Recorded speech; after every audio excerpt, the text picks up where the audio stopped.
This is problem 592. It's on page 231.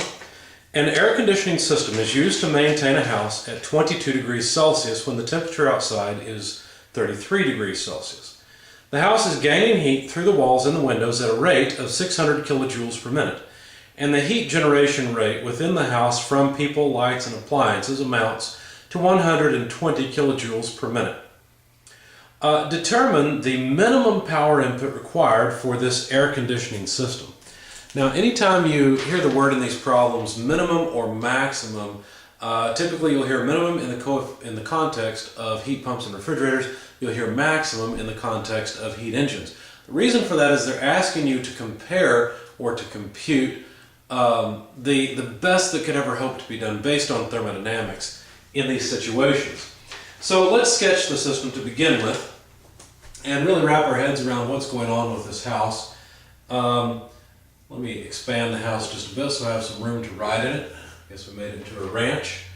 The heat generation rate is 120 kilojoules per minute. Now, if the house were perfectly sealed, well, then that heat would stay in the house and the temperature of the house would go up.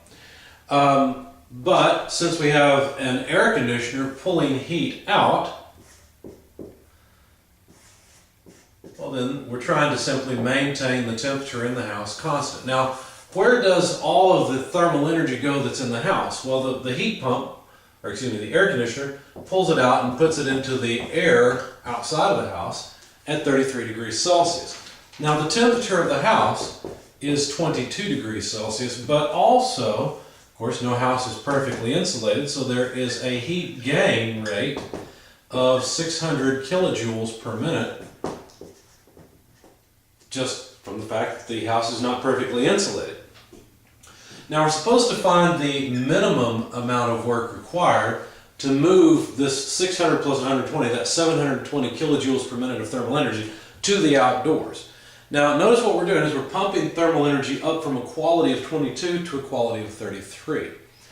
And so we just need to figure out the minimum. Well, that would just be the reversible power. If we knew how much reversible work was required, then we'd be okay. So the coefficient of performance of this system, well, is this a heat pump or an air conditioner? Well, it's an air conditioner or it's a refrigerator. An air conditioner and a refrigerator really are the same thing because their goal is the same, and that is the removal of heat. So notice this is Q dot L, this is Q dot H, because this is the heat we're pumping up to the higher reservoir. This is the heat that's flowing out of the low temperature reservoir.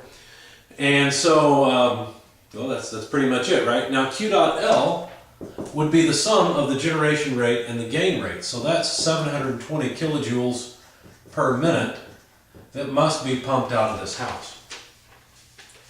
Okay, so the best we could ever do, the coefficient of performance, the highest coefficient of performance we could ever hope for would be the coefficient of performance of a reversible system. If you look in your book, you can find the equation for that. It's just based on the ratio of the temperature of the high and low temperature reservoir. There's the equation. So we can simply plug in numbers because we've got 22 here and 33 here. We have the high and the low temperature. So this is not really all that difficult. So it'd be 1 over TH, which is 33, TL, which is 22, less 1. Now we've made a mistake here because 33 degrees Celsius over 22 degrees Celsius is very different from 33 plus 273 Kelvin over 22 plus 273 Kelvin. You always have to plug in temperature ratios in absolute units. So I've chosen Kelvin units here. Degrees Celsius are not absolute units, so they do not work. So anyway, plug all that into your calculator and you'll find the maximum efficiency is about 26.8182 if you want that many decimal places. It's non-dimensional. So basically, we can move about 27 times the amount of energy with 1 unit of energy. So that's quite a bit. We can pump out about 27 times the quantity here than what we have to put in here to do it. So that's pretty good.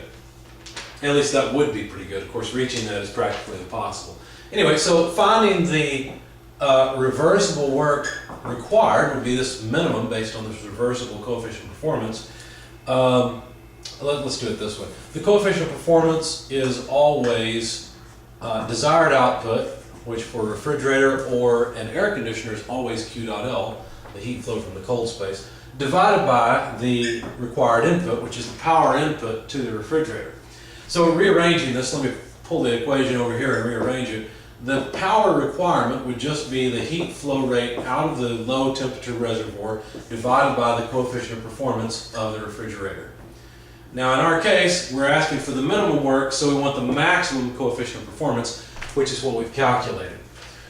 So 720 kilojoules per minute divided by 26.8182 or so is going to give us about